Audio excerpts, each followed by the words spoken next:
₹1 ஆப்பம் கொடுக்குற ஆப்பக்கார ஆச்சியோட கதை தான் இது.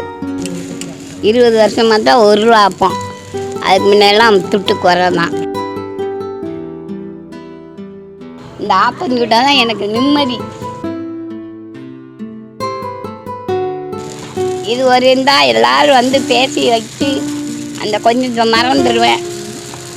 அது அப்படியே என் கதை ஓடிட்டு. சிறு குழந்தைகள் முதல் பெரியவர்கள் வரை அனைவரும் விருப்பத்தோடு வாங்கி செல்லும் இந்த ₹1 ஆப்பத்துக்கு பின்னாடி பாட்டியோட 50 வருஷ கதை இருக்குது. 5 பைசாவில் தொடங்கிய ஆப்பம் தற்போது ₹1 வரை ஆப்பம் சுட்டு விற்பனை செஞ்சுட்டு வராங்க ராஜம்மாள் பாட்டி. தென்காசி மாவட்டம் சங்கரன் கோவிலில் உள்ள உச்சி மகாகாளி அம்மன் கோவில் தெருவில் ராஜம்மாள் பாட்டி தன்னோட 75 வயசுலையோ ஆப்பம் சுட்டு விற்பனை செஞ்சுட்டு வராங்க. இது வெறும் காசுக்காக செய்யலை.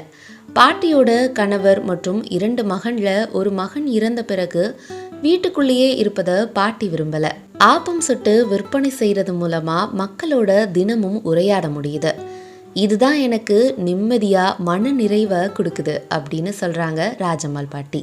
விலைவாசிக்கு ஏற்றத்தின் பிறகு உணவுப் பொருட்களின் விலைவாசியும் தாறுமாறா எகிரிடுச்சு.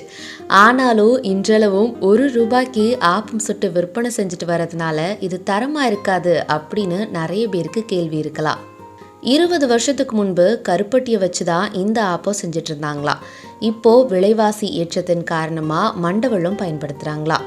பச்சரிசி, புழுங்கலரிசி, வெந்தயம், வெல்லம், சோடா உப்பு போன்ற எல்லாத்தையும் நேர்த்தியான அளவில் கலந்து இந்த ₹1 ஆப்பம் தயாராகுது.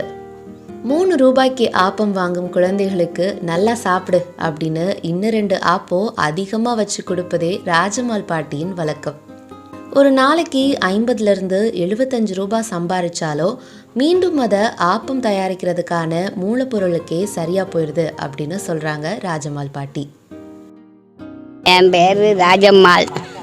என்ன, நான் 50 வருஷமாக போடுறேன். 5 பைசா, அரையணா, 10 பைசா,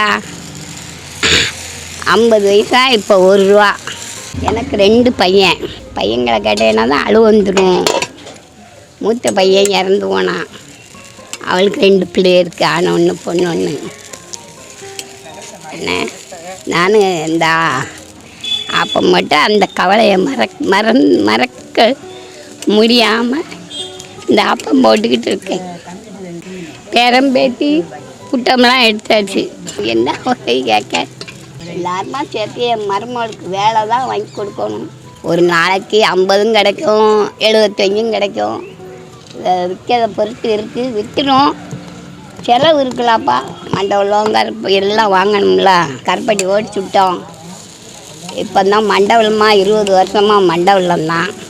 பச்சரிசி, புழுங்கரிசி, வெந்தயம், மண்டபம், சோடாப்பு இவ்வளவும் போட்டால் தான் ஆப்பம் வரும். நல்லா பக்குவமாக அரைக்கணும். அரைச்சி வச்சா தான். கிரைண்டர்லாம் கிடையாது. இப்போ எதில் ஆட்டுறீங்க? கிரைண்டரு இப்போ தாண்டா 2 நாளாக ரிப்பேர் ஆகிட்டு. முந்தா நாள் தொட்டேன், சாக்கடிச்சுடுச்சு. அதனால் ஏற்ற கண்டட்டி ஓட்டா ஒழுக்க அப்படின்ட்டு இப்போ எங்கள் அம்மா வீட்டில் தான் எதோ அரைச்சி கொடுக்கா. கை வலிக்கா. கல்யாணம் முடிச்சுட்டு மாமா வந்து 37 வருஷம் ஆச்சு இறந்து. எங்கள் வீட்டில் ஒரு பையனுக்கு 7 வயசு, ஒரு பையனுக்கு 13 வயசு.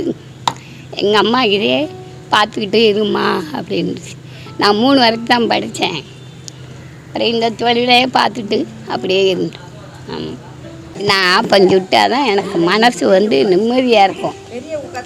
ஆள் வாங்க, அந்த ஆளுகிட்ட பேச கொஞ்சம் மனசுக்கு நல்லா இருக்கும். அம்மாலாம் வந்து வடை, இட்லி எல்லாம் போட்டுக்கிட்டாங்க. அவங்களுக்கு பிறகு அந்த தொழிலை விடக்கூடாதுல, நேரம் போகணும்ல, எப்படியோ அப்படின்னு நினச்சி முதல்ல 5 பைசா, 1 பைசாக்கெலாம் போட்டாங்க. இப்போ நான் செல்ல கழியும் வரும்போது பிறகு எல்லாமே குறைச்சி ₹1 ஒரு ஆப்பம் கொடுத்தாங்க.